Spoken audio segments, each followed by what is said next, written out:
Here we go. Good evening, my friends. Oh, forgetting. Sitting over there. Hey, can you actually see me, or am I out of image a little bit? Oh, there we go. I'm a little bit crooked. Let's see. Like that. I hope everyone's doing fine. Thursday. Nice. Some sitting. My knees have gotten worse. I'm gonna have to get like a chair or something to sit in. So I'm thinking I need to find that meditation chair I talked about, and I can actually show you guys how that works. Maybe that will be more easier for my knees if I sit in that. But unfortunately, it's a bit difficult to sit cross-legged. And the thing is, when you sit in a position a lot, you get... It's like your body learns that when you sit in this position, it's time to relax and get calm. So I feel that I'm less calm when I'm not able to sit cross-legged, because I do that throughout the day, not just while I'm meditating. I like just sitting cross-legged. It really makes me calm. Like Pavlov's dogs. They ring the bell and the dog starts salivating, and for me, I cross my legs and my mind is like, okay, it's time to calm down. He's serious. We should really calm down. So, yeah, it's a bit of a shame to not have that, but we'll make it work with what we have. Sometimes you're not able to do what you want to do, and that's fine as well. At least I'm able to come here and sit. That's nice. I hope everyone had a good week, and I thought today is just sitting. We talk a lot about time and how time is interesting, because really when you think about it, I listened to a video just before this stream of a guy who said that you're all fully enlightened and there is nothing you need to do. And I get where people want to do with that, or why they're saying it, because the resistance towards not being there is part of the problem you have, in that you feel you need to be somewhere else than where you are to be happy. And so basically what they're trying to say is that, well, you don't need to go somewhere else. But the problem is, it's not actually true, because you are not fully enlightened right now. You are not fully liberated, because if you were, then you wouldn't experience reality the way you do. So maybe it's more correct to say that like the analogy that I use, like a pond. If there's no waves on the pond is still. So in a wave, you already are the calm pond, but there's still the ripple effects of all these damn stones and pebbles you've been throwing into the lake. And that's still giving ripples. I'm not sure if it's in this video that I'm releasing soon, or the one I did before, where I talk about how there are like these things that we throw into the pond that creates ripples and makes us feel unsettled, or like we're not really here. So in a way, it's the same thing with that there's all these ripples going on. We need practice. Practice is enlightenment, Dodgen. Yeah, I think practice is a good thing to do. Poten, I don't think I've seen you before. Nice to see you, Poten. It's easy to think that we don't need to practice. And in a way, it's true that the more you practice, the less practice seems like practice. It's just kind of what we do. It's just natural. When you start out, you have these ideas of how things need to be different. But then once you get used to it and you really get into it, then it's just life. You're just doing what you're doing. And it doesn't matter so much if you're doing it on the cushion, or if you're doing it when you're having a conversation. And it's really just bringing that awareness to what I call distortion, meaning that how you're distorting towards the worlds around you, how you're feeling towards the world around you, and being okay with not having a connection. Maybe connection would have a negative intonation, but without having a disturbance towards everything around you, but instead being perfectly fine with everything being just there. And that takes, just like Poten said, am I pronouncing that correctly? Poten?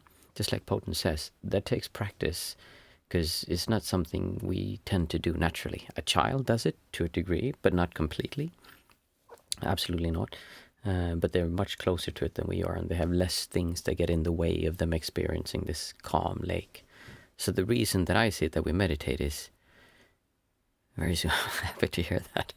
The reason we meditate, from how I see it, is that we do it as a way to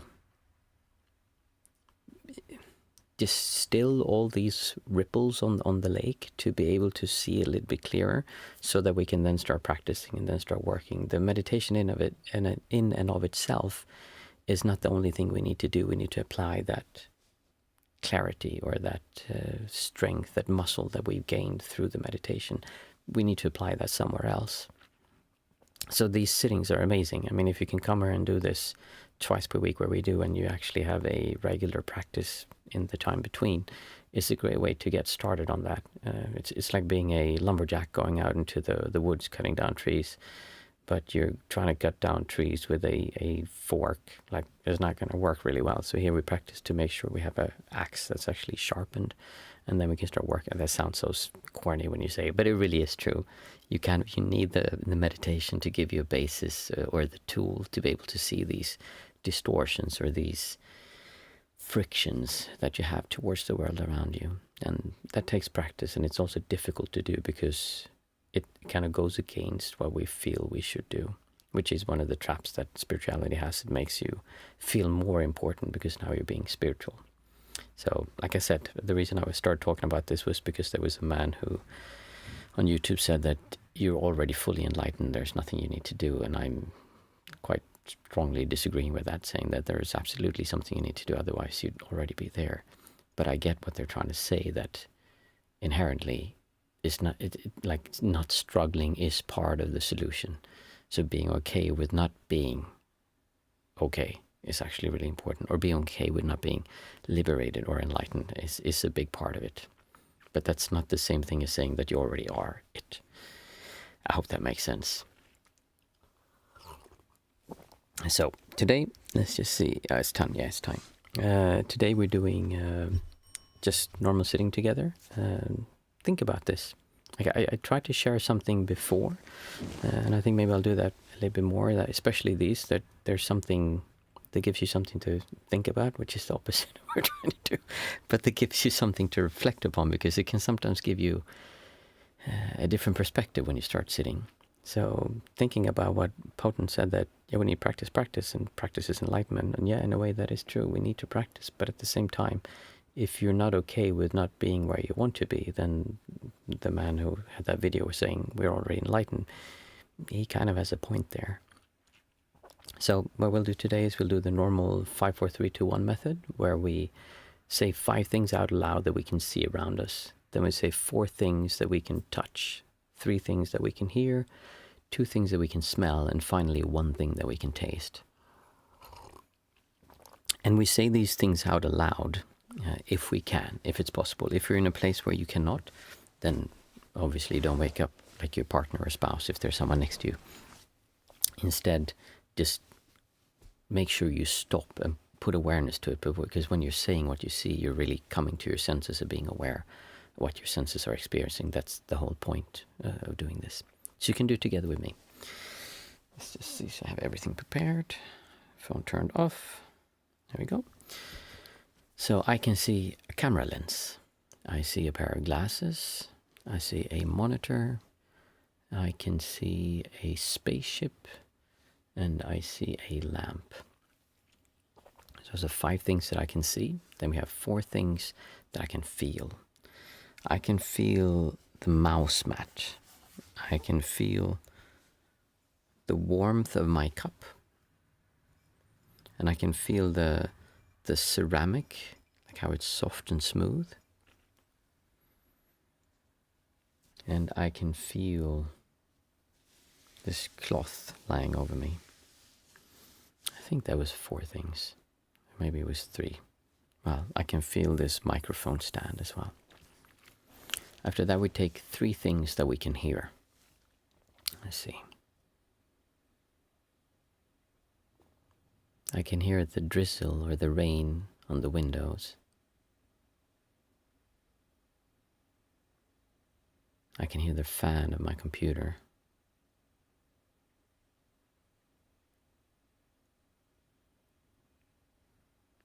and I can hear the dripping of the rain that's falling off my office on the ground. And then after that we take two things that we can smell.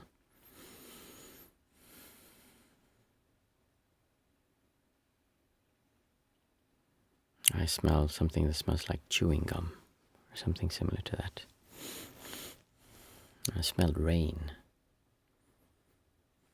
And finally we take one thing that we can taste.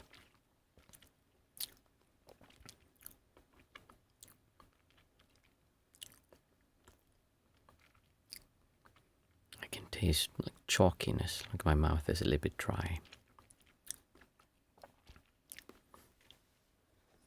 So then we'll sit for 20 minutes, and afterwards you're welcome to ask any questions. We'll have a question and answer afterwards.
As usual, if you want to, you can just keep on sitting, or you're welcome to post any questions you might have, or just chat.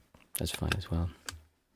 I'm not like ChatGPT, but I do have quite a lot of information and experiences that I like to share,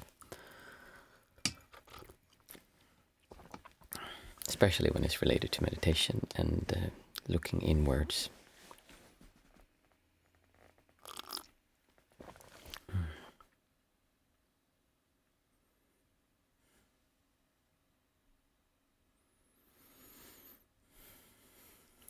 Hey, Jack.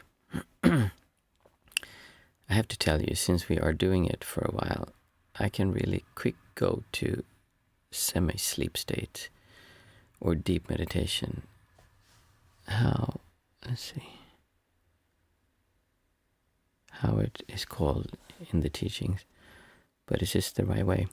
That's a really interesting question, Jack, because I actually used to ask myself that as well. It depends on what you want to do, because some techniques, when we say concentration meditation or samatha, it's not actually that you get like super sharp and you like it's not that kind of concentration.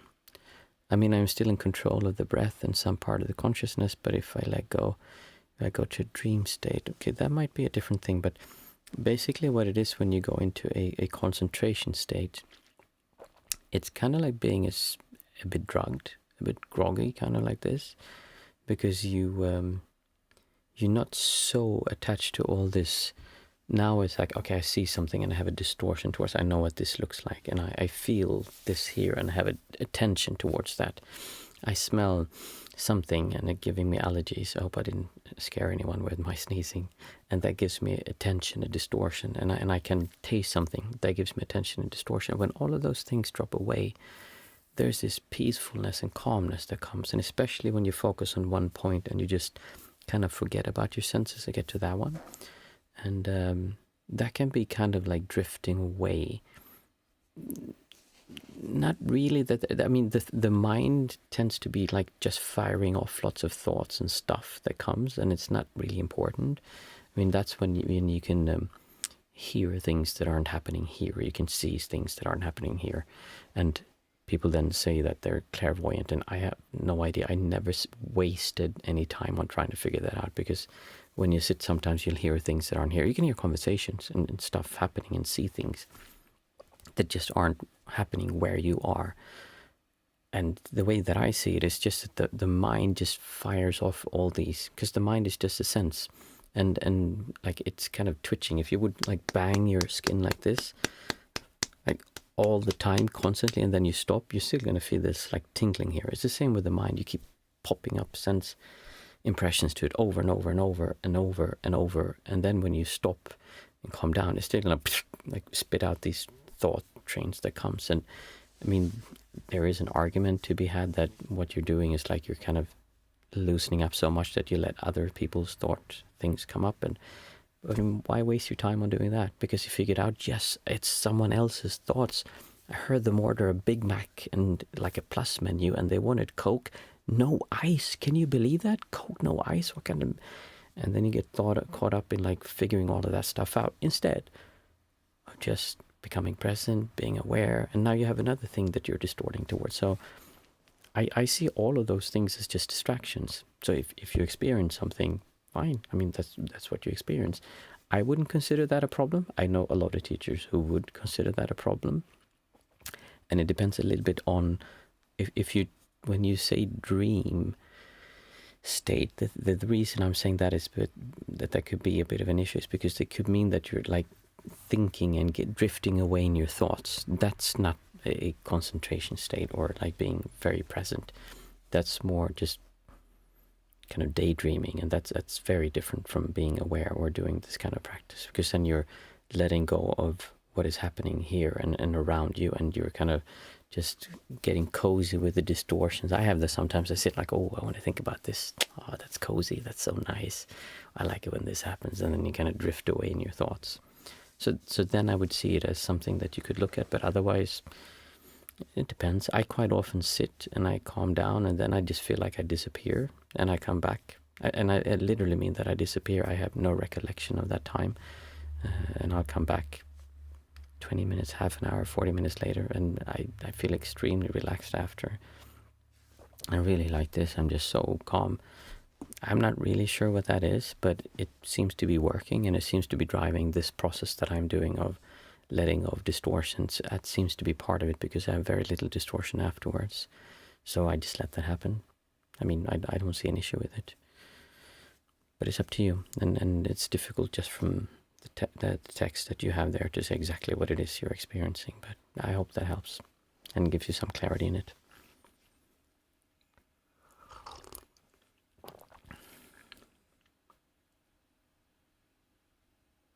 Yeah. As long as you're not drifting away daydreaming, then, because then you're just kind of daydreaming, and that's not quite what we're trying to do. But if you lose awareness of the breath, that's perfectly fine. And if you drift away in, like I said, a relaxed state, what happens to me is I don't have thoughts.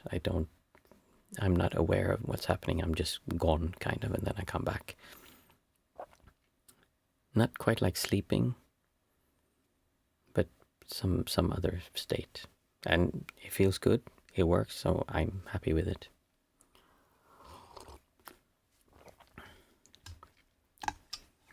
It's a really good reset, especially when it's been a tough day. Like today's been a long day, and then it's nice to kind of press that reset button a little bit and just feel like I'm more here. And you can usually hear it if you listen to these recordings. You can hear the difference between me when I sit down and start talking, and me now after we've done the meditation. I tend to slow down a bit more and just say calm. Not that there's anything wrong with being like more sped up and more aware and things happening, but there is something nice about also relaxing and getting calmer, for sure. Did that answer your question, Jack?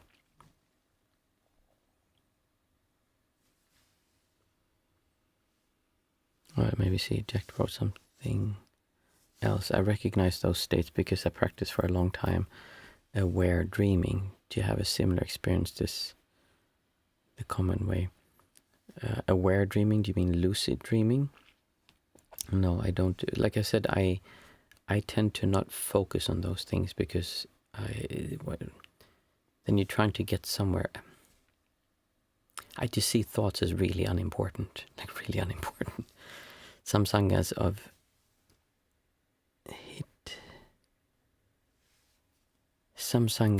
hit apprentice with a stick so they don't doze off. Oh yeah, I think it's the Zen tradition. The teacher would go around and like smack people with a stick. And there are some that can be quite abusive, and there's a lot of power trips. It seems like a lot of, I don't know, but I've heard of stories where teachers have power trips and they smack them. It's not just to prevent them from dozing off. It's also for making sure that they're aware. Like if they hear someone walking, then you would feel something might come, and being able to stay calm and relax with that, that's a good practice. I can absolutely see that being beneficial. So it might be calm. Yeah, I don't know.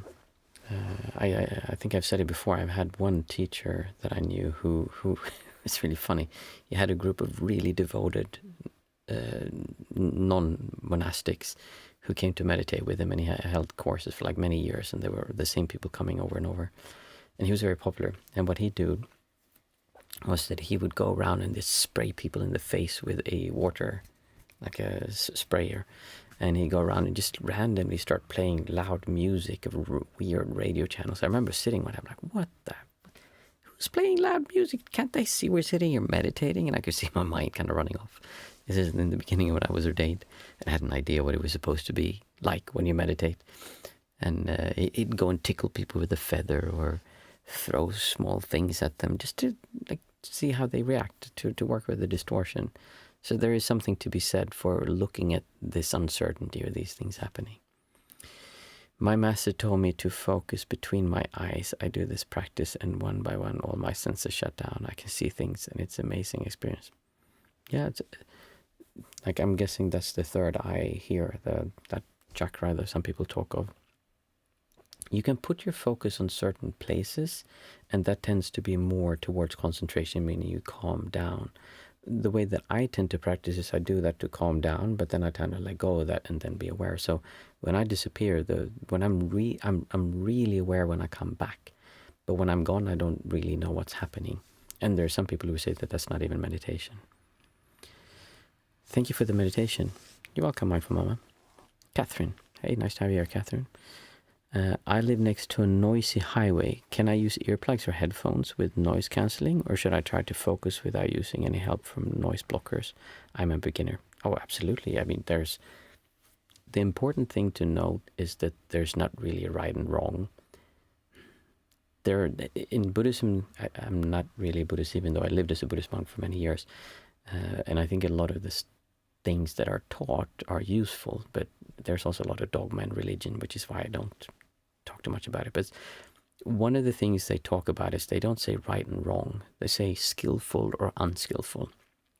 So imagine, Catherine, that you're in your house and it's a 4-story house. Let's say it's a really big house, a mansion. And you want to go out the front door. Or you have a friend over and they want to go out because they want to go outside and there's something on the driveway they want to see. And you say, oh, it's fine. You can just go here. The entrance is here. And they say, no. I'm going to get out and I know the best way. And they start walking into the house. Then they walk up the stairs and they run around on the second floor, look out the windows and say, I need to get higher. So they go up one more stairs and they look out the windows. Oh, this is really nice view here. This is really exciting. I'm going to go one higher and then go higher up. And they say, I've come the highest I can get. I'm on top of this house. I can see everything from up here. It's amazing. It's so fantastic. The view is incredible. There's this smell in the air. Like I can feel the wind. It's beautiful here. I'm going to go outside. So they open a window and they jump out. Now, that is not a really skillful way of getting to the driveway. The skillful way would be to listen to Catherine, who's been there already, who just opened the door and walked outside. So what I'm trying to say with that in a funny way is that you can get outside the door like in many ways. Some are just easier and more skillful, meaning they work better than others. But for some people, they really, really need to go up the stairs and look out the windows before they can try to climb down, maybe not jump down. And there's not really anything wrong with that because you need that. And some people need the rituals, they need the beads and the incense and all that stuff because they need to get in the mood of I'm meditating. And they might say that, well, using earplugs or headphones that's not a good thing because you're not becoming aware and like you're having resistance towards this. You should work on the resistance. I would say in your case, if you find that it's disturbing with a noisy highway, and trust me, I can get really disturbed by noises. It's one of the things I find very difficult. You know, there's a lot of just random noise that doesn't need to be there. Or being woken up when I'm sleeping. That's probably the worst thing you can do to me. Well, there's obviously worse things, but that's one of the things I don't like when people do. So if you have them, I definitely use earplugs or headphones. I quite often used to do meditation with audiobooks in them. So I'd have something playing. You can listen to a guided meditation. I personally don't really like guided meditations that much, but I enjoy having a voice talking to me, and I just have a hard time following someone else, but for a lot of people that works really well. So you can definitely put your headphones in, earplugs in if they're noise cancelling, or headphones or whatever. And then you can try doing that and see, does that make it easier for you to focus on your breath or what you're trying to do? It can create some weird sound sometimes when you have this and you really calm down. You can hear your pulse.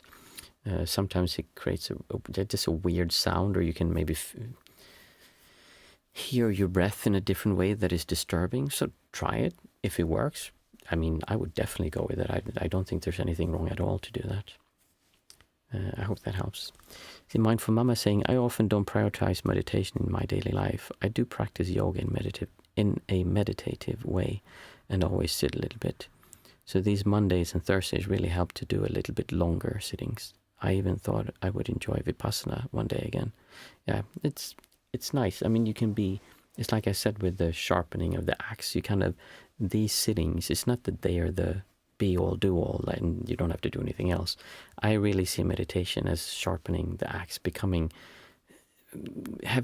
more clarity with your senses. You can look at this distortion and do something else. If you just sit and calm down, I've seen people who sit like 10, 15 hours per day for 10, 20, 30, 40 years and even longer. After that, they tend to kind of mellow out. But people are really strict with their practice and do really strict meditation practice. They tend to be really hard, rigid. Not at all what I'm trying to do. So I think that's a good thing. Mindful Mama. Post a great meditation session. I wish I had found you before. Well, I'm happy to hear that. You're always welcome. Catherine, thank you. I don't want to become dependent on anything to meditate. I will start with plugs and work my way up. Yeah, and don't see it that way. I mean, really, I meditate with plugs, and it's not that I'm dependent on them. They just help sometimes, and they're nice.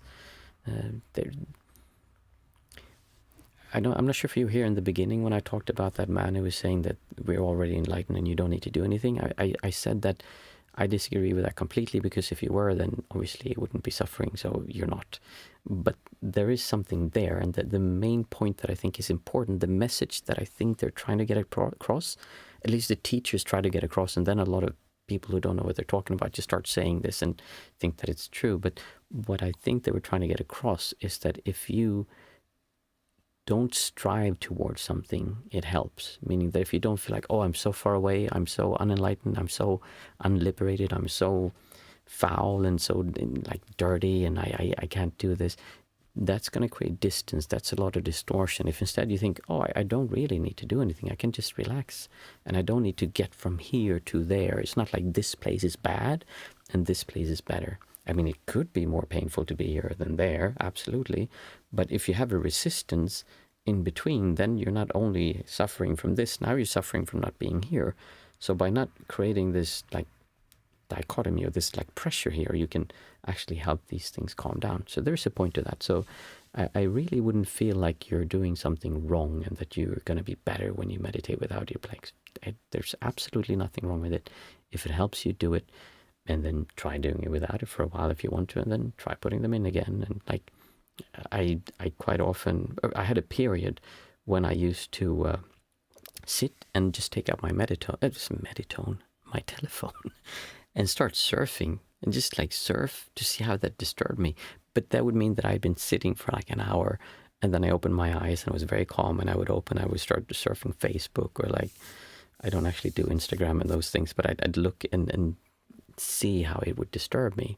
So I would kind of intentionally ruin my concentration, because I wanted to see, what was this like what's actually happening when I'm doing this. So experiment, be easy with it. It's not like you're gonna wreck yourself with this, and you're not gonna, it doesn't matter so much, is my point. Just do your best, experiment, have fun. And it's not about doing this for 1 week, 2 weeks, 2 months. I mean, when you've done it for 10 years, 20 years, then you're really getting serious. I find it really amusing to see people have meditated for 1 or 2 or 3 years and then go out and become huge meditation teachers and really want to share everything. Or even like 2 months I've seen people do. And there's just so much more to it. It's a long process you need to really get into and understand before you fully get. And there's a lot of people who would say that I am not experienced enough to teach, even though I've literally sat for like 10, 15,000 hours, and I've meditated long, intensive retreats, and it's 14, 15 years since I was ordained, but I still consider myself I don't know everything. I mean, I have a very clear view what I'm trying to do, but I'm also really aware of what obstacles can come up and what difficulties people can get and how meditation can go wrong. And what you do then is not just like, oh, it goes up like this. No. There's a lot of things that can happen on the way. So yeah, it's good to be humble with these things. Jack is saying, poking people on the head between eyes keeps thoughts from going astray, supposedly, but I didn't come across in the writings that early Sangha did that. It might be something that evolved when people just started sleeping during sessions. I actually do that on my, when I do live guided meditations. I guide people and then I say, I'm going to walk around, and if it's okay that I touch you, then I can't remember if I ask people, well, sometimes I ask people to put a hand up or something to show that it's okay that I touch them. And I go around, and when they sit, and then I do this. And many times it pops people into like non-dual states or non-centric states, or have these really intensive experiences because they're so calm. And then just this, they're like, did you hit me in the head with some kind of magical stick? They're really amazed at how much sensations comes from that. So yes, it can happen a lot of stuff because you're so calm, and then there's just this light touch that can give a strong reaction. And the reason I ask people if it's okay is because I did that, and there were a few people who almost panicked. That it got so intense for them, and they were so deep down, and then it's like just calmness, and then it's like bam! It felt like I hit them, even though it was just soft like this, and they would not believe me when I said it was so soft. So I always ask people before they do that nowadays. I have no idea if it was in the old books. You have to understand also, Jack, we've spoken about this before. I consider all the old books to be hearsay. We kind of don't know how. I mean, if you sit in that circle and you try to whisper something, now try to do that whisper throughout generations of people. And people have different ideas, and then try to, like, we don't really know anything of what was said, I believe. Maybe what could be useful would be to look for these big kind of themes of things, but actual word for word or actual real practice, no, I don't think any of that is really left. It's just disappeared in that ring. I'm not sure what it's called in English. I think it has a name when you just whisper, and then the whisper game, I think we call it in Sweden. 15 years, how far on the road states have gone? I'm not sure what that says. How far on... The thing is, my computer for some reason puts a symbol up on the last word. How far on the road states have gone technically? What do you mean by that, Jack? I'm not sure. I can't see the end of the sentence. I mean, that part in the middle, so I might miss something important.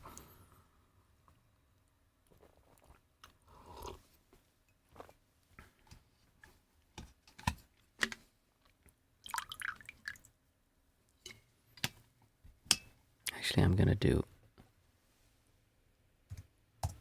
Just press one symbol. How far on the road states have gone tackling? Okay, yeah, I still don't understand it. Sorry. But is it that was 15 years? There are states in some Buddhist schools, and they are very precise too. Oh, states. Well, states, the only thing that is states would be the jhanas, and I've experienced all the jhanas. But then they call of, in Theravada Buddhism, they call of the stages, which is different from a state, even though it kind of produces a state. So jhanas, like that's a very, if you just sit, they just come. I never practiced any kind of jhana meditation specific. Well, actually I did in the beginning, that's not true. I did do some exercises, but they just came by themselves. And then the further along I progressed, the more they just disappeared, the way that they were experienced before. And then there's also the Theravadan school has the enlightenment, like you have the Sotapanna, Sakadagami, Anagami, and Arahant, which are the 4 stages of enlightenment. And then the problem is that what do they actually mean? In the Mahasi traditions, there's actually very clear paths that you can say, like, okay, Sotapanna means you complete one cycle. Quite a common thing. If you meditate seriously, that could be a few months to a few years. It just depends. Sakadagami, you just go through the cycle one more time, and that can happen very quickly for some and take longer for others. And then the third one, I can't actually remember the definition. And the fourth one is more difficult. There's not really any clear, that I've heard at least, of exactly what it means. And they're just unimportant, because even if you go through them, you still suffer.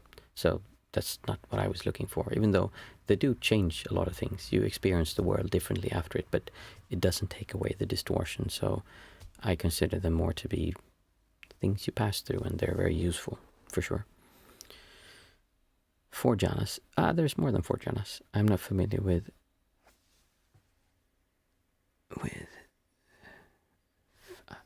or translated all from Hindi is a pain in the butt. Yeah, there's I don't remember now, but there's the 4 main jhanas, and then you have the, what do you think this called? Are they called formless jhanas? I don't even remember myself how many there are now, but I think there are, is it 10 or 12 or 8? I think it's 10. Maybe it's 12.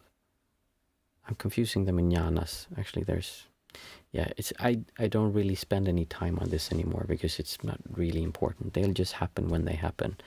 And then that guy in the beginning I was talking about, who said that you're already enlightened and not striving for things as a point. If you really strive and want to experience the different jhanas, that's just going to hinder you. They'll come when they come, and they're nice and experiencing, but they're not really going to change your life unless you let them. Because, I mean, any experience can change your life if you make it big enough to let it change your life, if that makes sense. 9 o'clock, guys. As always, I really enjoy meditating with you, and